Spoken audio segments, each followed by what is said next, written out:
प्रकृति उपासना सनातन धर्म संस्कृतिर अविच्छेद्य अंग। सृष्टि प्रारंभरू मनीष प्रकृति सहित प्रत्यक्ष और परोक्ष भाव जड़ित। ग्रह नक्षत्र आकाश पर्वत नदी वृक्ष लता को मनीष ईश्वर भली पूजा करि आसुछि। द्रुत विवर्तन स्रोतरे मनीषर रुचि भावना और जीवनशैली रे परिवर्तन आसीथिले भी प्रकृति सहित संपर्क एबे भी अतुट रहिछि। भारतीय धर्म परंपरा रे पालित हेउथिबा पर्वपर्वाणी सहित प्रकृतिर संपर्क और सामंजस्य को अस्वीकार करि हेबो नाही। आधुनिकतार द्वाही देई प्रकृति को उपेक्षा करुथिबा कतिपय मनीष एबे प्रकृतिर सुरक्षा पई ब्रती हेलेनी।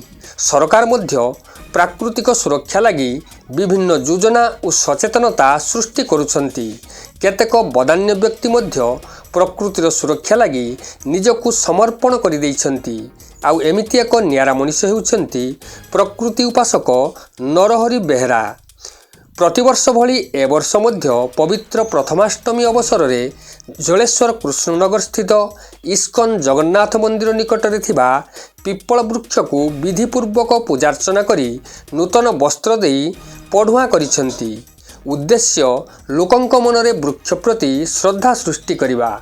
वृक्ष बिना जीव जगत तिष्ठि रहिबा असंभव एही वार्ता प्रचार करिबा।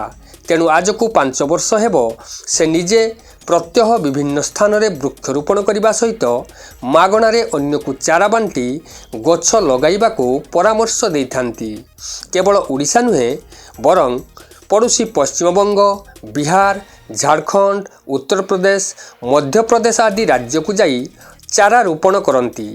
एथिपाई से विभिन्न अनुष्ठान पुरस्कृत मध्य होइछंती।